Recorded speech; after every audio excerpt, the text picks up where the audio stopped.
ही ये जगह साधना का प्रमुख केंद्र रही है। यहाँ बड़े से बड़ा ज्ञानी, तपस्वी, ऋषि मुनियों ने साधना की है।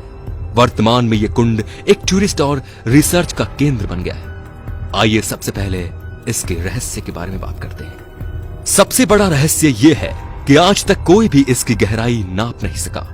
बड़े से बड़े वैज्ञानिक और गोताखोर इसकी गहराई नापने में असफल रहे। जब इस रहस्य में जल कुंड की खबर विदेशी चैनलों को मिली तो डिस्कवरी चैनल की टीम इंडिया आ पहुंची।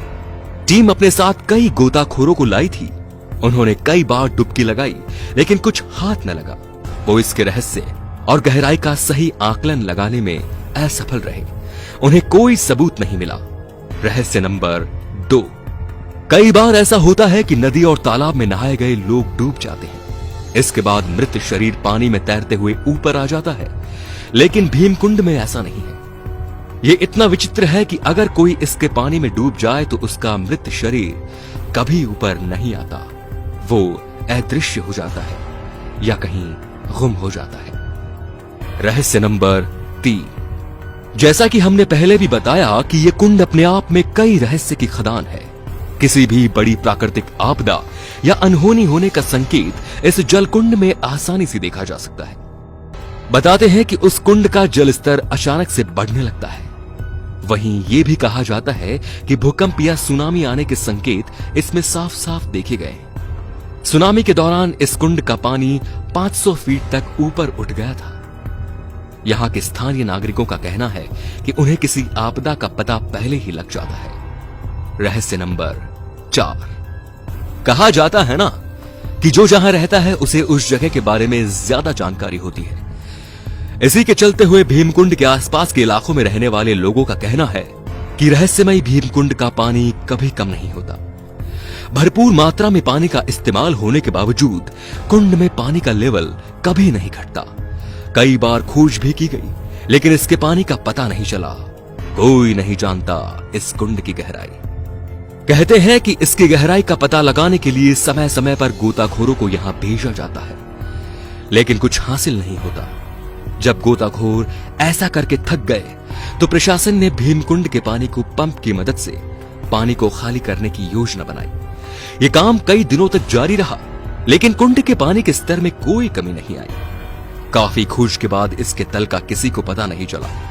हालांकि 80 फीट गहराई में पहुंचने पर गोताखोरों को 23 जल की धाराएं मिली, जिनका लिंक शायद समुद्र से जुड़ा है।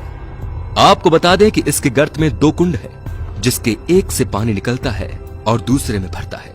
शायद इसी वजह से कुंड में पानी का बहाव तेज रहता है, कभी कम नहीं होता। पौराणिक कथाओं के अनुसार भीमकुंड की एक कहानी महाभारत से भी जुड़ी हुई है। कहते हैं कि कौरवों से हारने के बाद पांडव अज्ञातवास के लिए निकल पड़े और जंगल के रास्ते से गुजरते हुए द्रौपदी को प्यास लगी।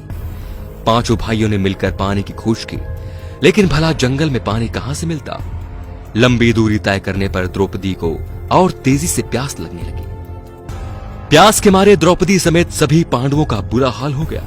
काफी मशक्कत के बाद जब कोई उपाय नहीं सूझा तो भीम ने घूंसे में गदा उठाकर जमीन पर जोर से दे मारा, जिससे जमीन की सतह से पानी निकल पड़ा। द्रौपदी समेत 5 पांडवों ने अपनी प्यास बुझाई। बस तभी से इसका नाम भीमकुंड पड़ गया। भीमकुंड का पानी इतना साफ सुथरा है, जब सूरज की किरणें यहां पर पड़ती हैं, तब इसका पानी अपने अनोखे रूप में दिखाई देता है। पानी में रंगों के कई रूप देखने को मिलते हैं। भीमकुंड का पानी इतना साफ सुथरा पारदर्शी है कि काफी गहराई तक चीज आसानी से देखी जाती है। इसके पानी की तुलना मिनरल वाटर से की जाती है। तो दोस्तों, यही वजह है कि भीमकुंड अपने आप में अद्भुत है, जो अपने भीतर कई रहस्य समाये हुए हैं कि आज तक वैज्ञानिक भी इसका रहस्य नहीं पता लगा पाए। दोस्तों, आपको इन रहस्यों के बारे में जानने के बाद आए विचार हमारे साथ कमेंट में जरूर शेयर करें और शेयर करके इन रहस्यों को अपने दोस्तों तक भी पहुंचाएं। धन्यवाद।